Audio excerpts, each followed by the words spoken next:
protecting the state. How can we protect the state? No, your lordships may so the standard operating procedure must follow. We will designate area they can hold the protest. They can go there. So why do we have to do all that? Your district magistrate. Yeah, your lordships will only say, because your lordships have said no peaceful protests should be interfered with. Now, if they don't follow the standard operating procedure, don't tell us what the leader is. What will happen is what your lordship has seen. We have not for a moment said that the requisite provisions of law should not be complied. That's right. That should be clarified. That's all. The only thing is that what we meant was that stop arresting people who are... Yes, absolutely. You also may just clarify that. And not an additional small clarification. We have never said that irrespective of the normal procedures for conducting protests. That's why I saw those audio clips, Right now we will... দেখলেন supreme কোর্টে কিভাবে গিয়ে অদ্ভুত আবদার রাখা হচ্ছে, ভবিষ্যতের সমস্ত প্রতিবাদের হাত থেকে আমাদের রক্ষা করুন। বিচারপতিরা বিস্মিত, কি বলছেন এটা? কপিল সিব্বলের মতন এরকম অভিজ্ঞ আইনজীবী কাদের হয়ে মামলা লড়তে নেমেছেন যে তাকে আজকে এরকম অদ্ভুত কথা বলতে হচ্ছে। যাই হোক, সুপ্রিম কোর্টের কাছ থেকে খুব একটা সুবিধা কিছু হয়নি, তাই এই রাজ্যের প্রশাসন নিজেদের মতন করে যন্তর মন্তর তৈরি করার চেষ্টা করেছেন। স্কুল শিক্ষা দফতরের শিক্ষা বিভাগের এক কর্তা পশ্চিম মেদিনীপুরে তিনি নোটিশ পাঠিয়েছেন। দেখুন, জেলা স্কুল পরিদর্শকের তরফে বিজ্ঞপ্তি, সেখানে সেই বিজ্ঞপ্তিতে কি লেখা হয়েছে? নন ইনভলভমেন্ট অফ স্টুডেন্টস, মানে ছাত্রছাত্রীরা যেন ইনভলভ হতে না পারে, কিসে যুক্ত হতে না পারে।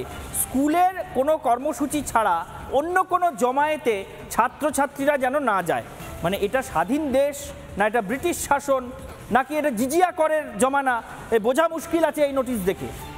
এটা কোনো স্বাধীন দেশে কেউ এরকম বলতে পারে? ছাত্রছাত্রীরা যদি কেউ মনে করে যে ছাত্রছাত্রীরা মিছিলে যাবেন, স্কুলের বাইরে গিয়ে কোথাও জমায়েত করবেন, তাহলে সেটা নিয়ে সরকারের কি বলার থাকতে পারে? স্কুলের কাছে নির্দেশ পাঠানো হচ্ছে, আপনারা নিশ্চিত করুন আপনার স্কুলের পড়ুয়ারা স্কুলের কোনো অনুষ্ঠানের জমায়েত ছাড়া অন্য কোনো জমায়েতে অংশ নেবেন না। কতটা নিচে নামলে একটা প্রশাসন একটা গণতান্ত্রিক দেশে এইরকম কোনো বিজ্ঞপ্তি জারি করতে পারে?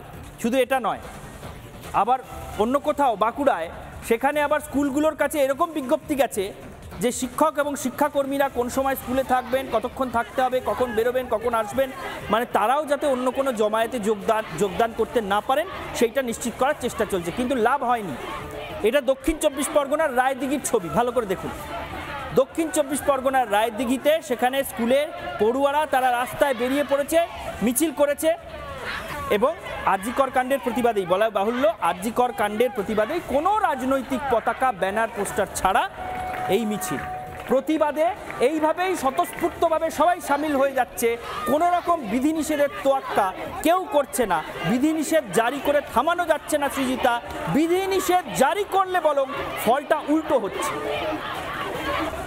যতই গলা টিপে ধরার চেষ্টা করা হোক, সেটা সুপ্রিম কোর্টে গিয়েও সেখান থেকেও আইনি প্রক্রিয়া আটকে দেওয়ার চেষ্টা করা হোক, লাভের লাভ তো কিছু হচ্ছে না। তার হাজারটা উদাহরণ আমরা আপনাদেরকে দেখাতে পারি। চলুন এই মুহূর্তে ইউটিউবারদের প্রোটেস্ট আমরা আপনাদেরকে দেখাচ্ছি, যেখানে যারা এখন সোশ্যাল মিডিয়ায় ভীষণ চলে, যারা ইউটিউবার হিসেবে কাজ করেন, যাদেরকে আমরা প্রায়শই ফোন ঘাটলেই দেখি, তারা প্রতিবাদে নেমেছেন।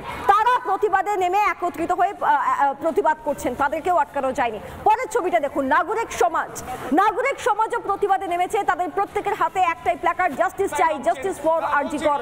দেখুন, আজ এখানেই শেষ নয়, আমরা যারা প্রত্যেক দিন আপনাদের কাছে খবর পৌঁছে দিই, সেই সাংবাদিক মহলও প্রতিবাদে নেমেছে। তারাও আরজিকরের হয়ে বিচার চাইছে আরজিকরের ঘটনা। আমি পরের ছবিটা দেখানোর কথা বলবো। এবং চার্টার্ড অ্যাকাউন্টেন্টদের প্রতিবাদ, চার্টার্ড অ্যাকাউন্টেন্ট যারা, তারা একত্রিত হয়ে হাতে মোমবাতি নিয়ে প্ল্যাকার্ড নিয়ে প্রতিবাদ করছে। কাকে বাধা দেবেন, কাকে আটকাবেন? দেখুন, প্রতিবাদের রূপটা দেখে নিন। ঈশান, সত্যি কি আর মমতা বন্দ্যোপাধ্যায়ের পক্ষে সম্ভব এই প্রতিবাদকে আটকানো? সম্ভব কি সম্ভব না উনি নিজেই বুঝে উঠতে পারছেন না, কিন্তু এখনো শেষ চেষ্টা চালিয়ে যাচ্ছেন। 27 তারিখ নবান্ন অভিযানের ডাক দেওয়া হয়েছে অরাজনৈতিক ব্যানারে। দেখুন এই সেই পোস্টার, নবান্ন চলো, 27 তারিখ ডাক দেওয়া হয়েছে নবান্ন চলোর, এবং দলমত নির্বিশেষে পশ্চিমবঙ্গের ছাত্র সমাজ এক হও, এই ডাক দেওয়া হয়েছে। কোনো দলের ব্যানারে নয়, কোনো দলের পতাকা হাতে নিয়ে নয়, একটা পোস্টার যেখানে আরজিকর কাণ্ডের বিচার চাওয়া হয়েছে এবং মুখ্যমন্ত্রীর পদত্যাগ চাওয়া হয়েছে। এই পোস্টার দেখার পর এখনো কারা এই মিছিল বা এই ঘেরাও নবান্ন অভিযানের আয়োজন করছেন, কারা এখনো পর্যন্ত সেটা এই রাজ্যের মুখ্যমন্ত্রী জানেন না, কিন্তু এতটাই আতঙ্কিত যে এটাকেও রুখে দিতে তিনি আদালতের দ্বারস্থ। এই রাজ্যের সরকার নবান্ন অভিযান আটকানোর চেষ্টা করতে কি করছে, বলছে নবান্ন রাজভবন এলাকা স্পর্শকাতর। আর কি বলছে রাজ্য সরকার, বলছে কর্মসূচির অনুমতি দেয় না পুলিশ, এইসব এলাকাকে ঘেরাও করার কোনো কর্মসূচি নিতে দেওয়া হবে না, বিকল্প জায়গায় কর্মসূচি হোক। মানে নবান্ন অভিযান করতে কেউ মনোহর দাস তড়াগে যাবেন এরকম ভাবলে তো ভুল হবে, তাই না?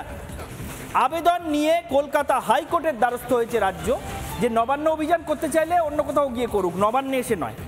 অদ্ভুত, কিন্তু কলকাতা হাইকোর্ট হস্তক্ষেপ করছে না। নবান্ন অভিযান কর্মসূচি বাতিলের আবেদন করা হয়েছে রাজ্যের তরফ থেকে, কিন্তু হাইকোর্ট কি বলছে, মামলায় হস্তক্ষেপ করলো না হাইকোর্ট। তার কারণ হাইকোর্টের তরফে বলা হয়েছে যে সুপ্রিম কোর্ট আগেই বলে দিয়েছে শান্তিপূর্ণ আন্দোলনে হস্তক্ষেপ করা যাবে না, সুতরাং 4 সপ্তাহ পরে এই মামলার আবার শুনানি হবে। কিন্তু কেন এখনো পর্যন্ত রাজ্য সরকারের এই রকম একটা দশা হচ্ছে? মনে হচ্ছে যে কোনো কিছুতে যেন পতনের ভূত দেখছে, সব কিছুতে রাজ্য সরকার যেন কেঁপে যাচ্ছে, যে কোনো প্রতিবাদ আন্দোলনকে স্তব্ধ করার চেষ্টা করছে। কেন এত ভয়, কেন? আমরা কথা বলেছিলাম বরিষ্ঠ সাংবাদিক নির্মাল্য মুখোপাধ্যায়ের সঙ্গে, তিনি কি বলেছেন শুনবো। প্রতিবাদ আন্দোলন তুলে নেওয়ার জন্য কপিল সিবাল যে আবদারটা করেছেন, মানে আবেদনটা জানিয়েছেন, আমার মনে হয় এই আবেদনটা তো অ্যাকচুয়ালি ওনার তো বিষয় নয়, উনি মমতা বন্দ্যোপাধ্যায়ের বিহাফেই এটা করেছেন। যে জাস্টিসটার জন্য আওয়াজ উঠছে সারা পশ্চিমবঙ্গে, যে সমাজ বিপ্লবের যে ঢেউ, এই ঢেউ কোনোদিন মমতা বন্দ্যোপাধ্যায় ভাবতেই পারেননি। মমতা বন্দ্যোপাধ্যায় সারা জীবন শুধু রাজনৈতিক লড়াই লড়ে এসেছেন, সামাজিক লড়াই কখনো লড়েননি। এই যে সমাজ আন্দোলন, যেটা নাগরিক সমাজে সিভিল সোসাইটি মুভমেন্ট, এইটা মমতা বন্দ্যোপাধ্যায়কে পুরো নাড়িয়ে দিয়েছেন।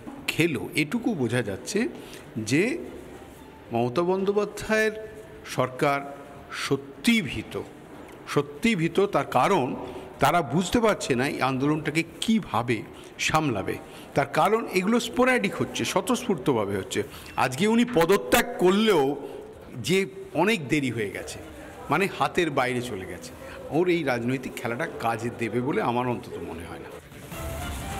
আসলে প্রতিবাদী নেত্রী, বিরোধী নেত্রী তকমা সবসময় পেয়ে এসেছেন, তো তিনি জানেন না যে গোটা রাজ্যের মানুষ তার বিরুদ্ধে প্রতিবাদ করলে ছবিটা কিরকম হয়। আজকে সেটা মমতা বন্দ্যোপাধ্যায় দেখছেন। একেবারেই তাই, প্রতিবাদ সারা জীবন অন্যের বিরুদ্ধে করে এসেছেন, কিন্তু গণপ্রতিরোধের মুখে নিজেকে পড়তে হলে কিভাবে সামলাতে হবে সেটা বুঝতে পারেননি, বা সে অভিজ্ঞতাটা বোধহয় নেই। সেই জন্যই বারবার এই দরজা সেই দরজা দিশাহারা হয়ে ছুটে বেড়াচ্ছে মমতা বন্দ্যোপাধ্যায়ের প্রশাসন।